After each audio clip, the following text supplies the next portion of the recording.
ये सवाल पूछने पर उनके पास कोई जवाब नहीं था और फिर सार्जेंट्स को बुलाकर मुझे असेंबली से बाहर कर दिया है। मुझे कोई इस बात का संकोच नहीं कि मैं बाहर हूँ। जब मुझे बाहर बोलने से रोकेंगे तो गुजरात की विधानसभा में बोलूंगा, जब विधानसभा के अंदर बोलेंगे मैं सड़क पे खड़ा रह के बोलूंगा।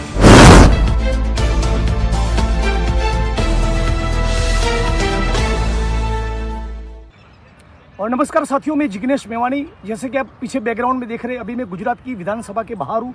सदन चालू है लेकिन मैं बाहर हूँ क्योंकि गुजरात की विधानसभा के स्पीकर राजेंद्र त्रिवेदी साहब ने सार्जेंट्स को बुलाकर मुझे गुजरात की विधानसभा के बाहर भेज दिया है। इसलिए बाहर भेज दिया है, जब गुजरात की विधानसभा के बजट सत्र के दौरान आज के दिन होम डिपार्टमेंट की बजट की डिबेट थी, तब जब गुजरात के गृह मंत्री प्रदीप सिंह जाडेजा खड़े हुए, तब मैंने एक सवाल खड़ा किया कि गुजरात के भावनगर जिले के घोघा तहसील के साणोदर गांव में अमराबाई बोरीचा की जो हत्या हुई है और उनकी मौत के लिए जिम्मेवार पीएसआई के खिलाफ 3 मार्च को जो ऑफेंस दर्ज हुआ, एफआईआर हुई, आज 16वां दिन है।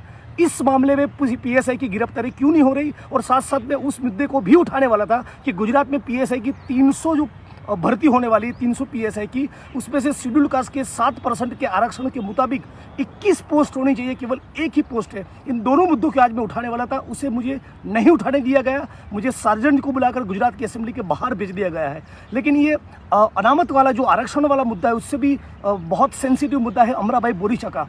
अमराबाई बोरीचा एक शेड्यूल कास्ट से बिलोंग करते थे, वो एक अकस्मात है। बेसिकली मूलतः वो ग्रास रूट पे काम करने वाले एक बहुत ही ईमानदार नेक दिल कार्यकर्ता थे, बहुत ही कमिटेड साथी थे, एक आरटीआई एक्टिविस्ट थे। और वो पूरे जिले के तहसील के अलग अलग समुदाय के गरीब वर्गों के, वंचित वर्गों के, शोषितों की आवाज़ थे। उनके सारे सवालों को लेकर आरटीआई फाइल करके सरकार की जवाबदेही, उनकी अकाउंटेबिलिटी तय करते थे। कहीं ना कहीं पुलिस को, प्रशासन को और कुछ एंटी सोशल एलिमेंट्स को, जातिवादी गुंडों को वो राज नहीं आ रहे थे, वो पसंद नहीं आ रहे थे। तो 2009 से 2021 के बीच में लगातार 11 साल ये शेड्यूल कास्ट के आरटीआई एक्टिविस्ट अमराबाई बोरीचा के ऊपर मैं दोबारा रिपीट कर रहा हूँ, 2009 से 2021 के बीच में 11 साल में 13 बार उनके ऊपर हमले हुए। जाति के नाम पे गाली देना, माँ बहन की गाली देना, उनके घर में घुस जाना, घर को पचाने की कोशिश करना, ज़मीन में घुस जाना, ज़मीन में इलीगल ऑक्यूपेशन कर देना। वो जो ऑफेंस दर्ज किए है, वो ऑफेंस वापस लिए जाए, एफआईआर क्यों वापस नहीं कह रहे हो, ये कहते हुए उनके ऊपर पिटाई करना। मतलब 11 साल तक किसी एक व्यक्ति को इतना टॉर्चर किया जाए, उसके ऊपर 13 किस्मों की एट्रोसिटीज़ हो, और उसके बावजूद भी जब पुलिस और प्रशासन उसको प्रोटेक्ट नहीं कर पाती, उनको पुख्ता पुलिस प्रोटेक्शन नहीं मिलता, तब 14वें अटेम्प्ट में उनकी हत्या कर दी गई। जब उनका खून हुआ तब पुलिस प्रोटेक्शन था, पुलिस की मौजूदगी में उनके घर के अंदर घुसकर उनकी हत्या हुई है। स्थानिक लोग, जब मैं उनके श्रद्धांजलि की सभा में पार्टिसिपेट करने के लिए गए, तो अब उनके परिवार के लोग और दूसरे स्थानिक कार्यकर्ता भी बता रहे थे कि 3 बार पुलिस की मौजूदगी में उनके ऊपर हमला हुआ है। तो इतना संगीन मामला, और इस मामले में जिम्मेवार एक छोटा सा पुलिस सब इंस्पेक्टर, एक पूरी व्यवस्था की डिज़ाइन में कुछ नहीं होता है। तो मतलब कल के कोई बहुत बड़ा एसपी या डीजी रैंक का ऑफिसर इन्वॉल्व हुआ किसी एट्रोसिटीज़ के मामले में, किसी आरटीआई एक्टिविस्ट की हत्या के मामले में, तो आप क्या गिरफ्तारी करोगे? एक पीएसआई रैंक के ऑफिसर की यदि आप गिरफ्तारी करने के तैयार नहीं, वो भी उसके खिलाफ ऑफेंस दर्ज हो चुका है 16 दिन पहले, 3 मार्च को।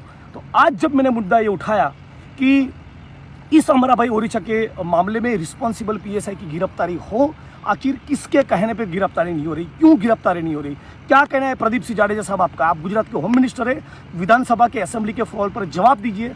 तब उनके पास कोई जवाब नहीं था, वो खामोश रहे। पूरी भाजपा की टोली, पूरी भाजपा की मंडली खामोश रही और वो डिबेट कर रहे थे सावरकर के ऊपर।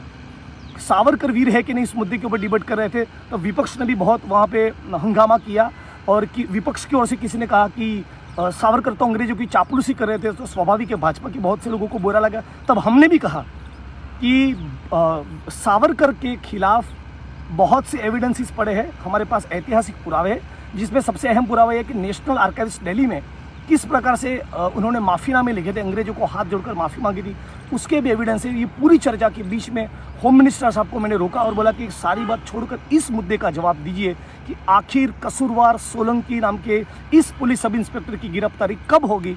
ये सवाल पूछने पर उनके पास कोई जवाब नहीं था और फिर सार्जेंट्स को बुलाकर मुझे असेंबली से बाहर कर दिया है। मुझे कोई इस बात का संकोच नहीं कि मैं बाहर हूँ। जब मुझे बाहर बोलने से रोकेंगे तो गुजरात की विधानसभा में बोलूँगा, जब विधानसभा के अंदर बोलेंगे मैं सड़क पे खड़ा रह के बोलूँगा। इस बात का मेरा संकल्प है और मैं ये भी सोच रहा हूँ कि यदि उनका परिवार तैयार होता है और गुजरात के दूसरे आंदोलनकारी साथी भी तैयार होते हैं, तो अभी विधानसभा का सत्र चालू है, सदन अभी भी जारी है, तो आने वाले 2-4 दिनों के अंदर विधानसभा के गेट नंबर 1 पर उनका परिवार और दूसरे दलित कार्यकर्ता ये सवाल पूछने के लिए आए कि एक पीएसआई की गिरफ्तारी क्यों नहीं होती, जिसके चलते अमराभाई बोरीचा की हत्या हुई। जय भीम और इंकलाब जिंदाबाद। अगर आप चाहते हैं गरीब हर वंचित इंसान की आवाज आप तक पहुंचे तो हमारे चैनल को सब्सक्राइब करें और बेल आइकन का बटन दबाना ना भूलें। देखते रहिए बहुजन हलचल न्यूज।